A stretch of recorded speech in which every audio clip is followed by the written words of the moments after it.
Well, I'm going to go back to one of the earlier recessions, which is around 1983. But 14 years prior to 1983, I worked at a very, very large company, a Fortune 500 company called International Harvester.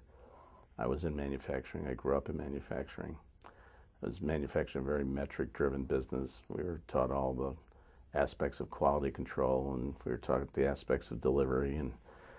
And the company was roughly 100 years old and ran into a real financial crisis. When we hit the wall in '82, combination of global competition, combination of old style management, combined with the fact is that we couldn't change because we were so deeply rooted into a confrontational style leadership.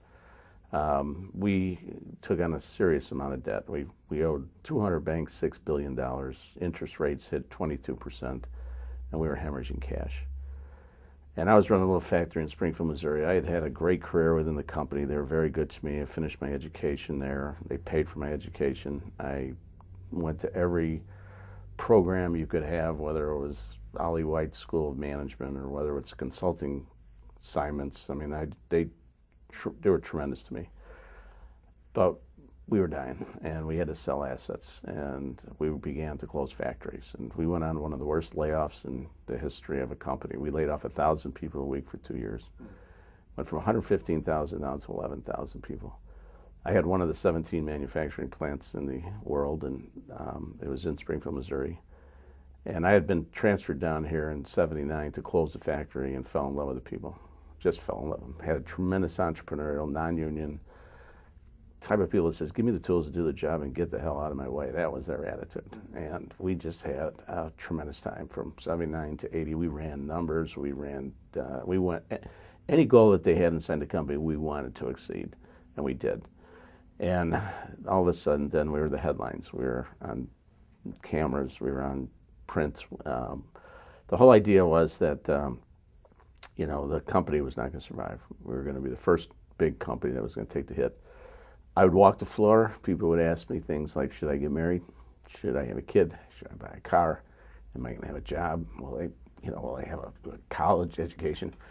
And here I was, a leader in a small town, and you have a lot of materialistic things, and yet at the same time you can't help people out. You're impotent when it really came down to leadership. I mean, I was the plant manager, had my own parking spot, my own secretary, my own offices. Okay, the city loves you because you're a large company, but when it really came down to helping people, you're no different than the janitor that they hired the previous day. Your job was to do your job, nothing more, nothing less. And if they said lay off the factory, I was to lay off the factory. And it was a very, very difficult time because you start questioning, how do we design a management system where people go to work every single day and just put their whole futures in people's hands, and they don't understand, whether it's going to have any sustainability or whether it's going to have any longevity. And, what kind of system do we have where people are asking me godlike questions about whether I should have a baby or not, okay? So finally, you deal with this for a period of time, the whole conceptual idea of leadership, and finally I called everybody in and said, hey, don't get married. Don't have a kid. The economic reality, the harsh reality is that we are not part of the core businesses, and there's a real good chance they'll close us. And I looked at them and said, look, we got 3 alternatives. 1 is that they'll close us, 2 is that they may sell us, and 3 is that if we do survive, it could be really tough. So why don't we take a chance to try to buy the company? That was not a thought process, okay? That was an instant reaction. That was trying to get rid of the guilt of saying to myself, at least I tried before I had to lay him off. I was only like 29 years old, so how would you like to have on your resume? Well, what was your last job? Well, I closed down a factory and I laid off the people.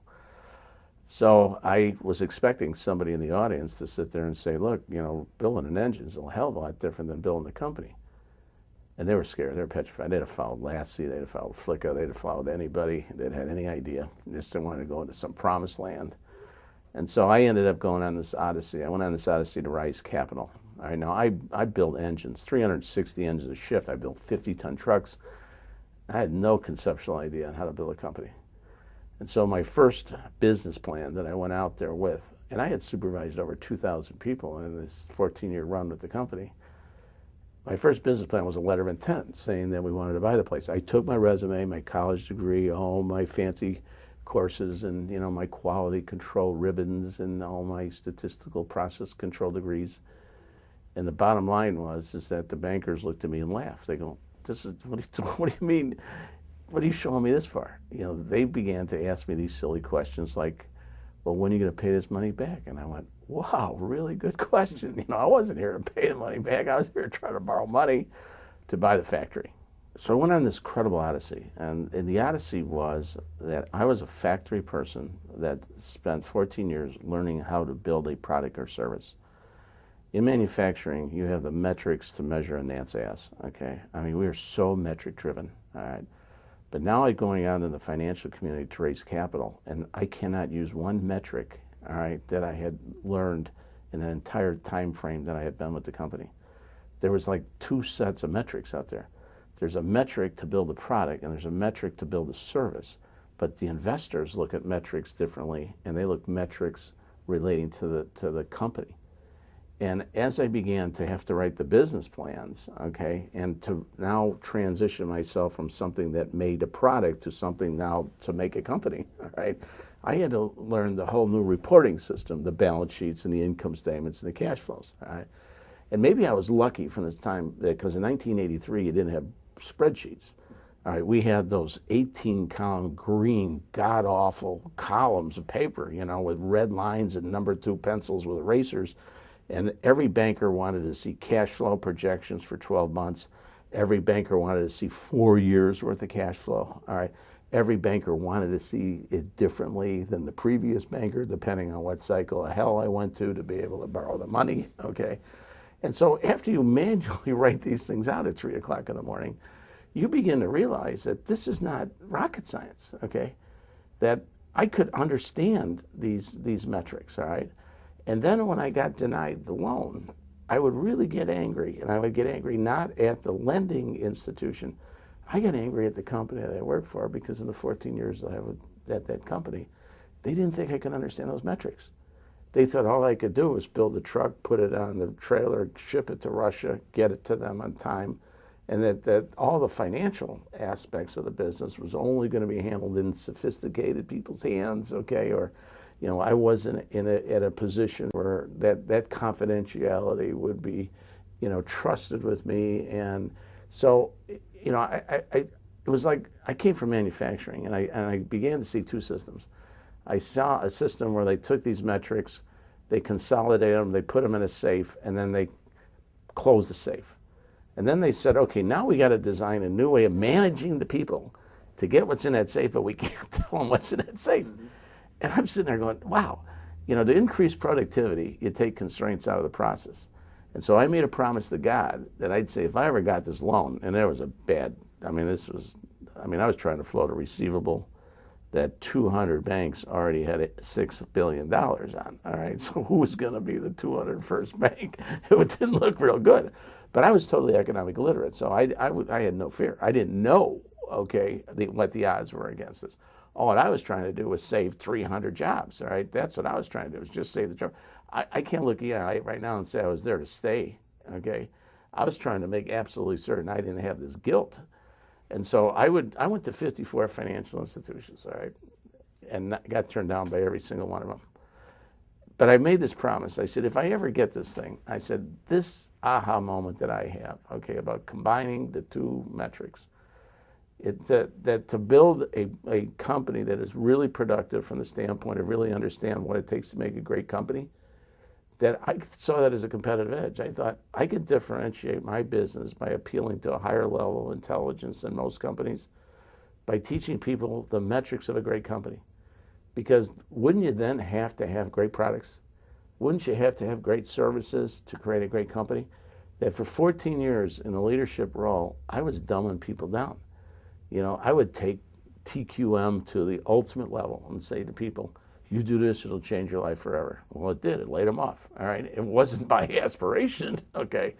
But if I could teach people cash flow, and I could teach them debt to equity, and I could teach them how to read a balance sheet, okay, maybe they will never ask me again, should they get married, should they have a car, should they have a kid, that they truly can understand that the health of a balance sheet and the health of the company go hand in hand. And so I made the promise. I said, boy, if I ever get this business, if I ever get this company, I said, the first thing I'm going to do is teach people literacy. I'm going to teach them the metrics that they need to look for on creating something great, and something sustainable. All right, because if they can keep their eyes focused in terms of those particular metrics, we will be innovative, we will be creative, because we had the skill level. We were overly skilled. We were always getting really good grades on our performance in the company, okay? It was mind-boggling that we could do so well and the company could do so badly. We were totally out of sync. And so my idea was to sit there and align everybody up and create a great company. Let's just create a great company. And let's forget about all the things that we learned in the past, you know, and really focus on the metrics, this reporting system, because this is a reporting system that's going to have an impact on our lives. What happened was a Wall Street Journal came across my desk and it talked about a bank that was in serious trouble. And everybody was in trouble in 1982. Everybody was in trouble. And this one needed to have a higher net interest margins, and that's indicative that they got to take riskier loans. And you learn this language, okay? And I finally interpreted it as saying, well, they got to take risky loans. I said, well, this is the bank for me. You know, they're looking for wild ones. We're the perfect customer for that. Absolutely. So I took my 54th business plan, flew to Chicago, and said, I hear you're booking bad loans. I got a doozy for you.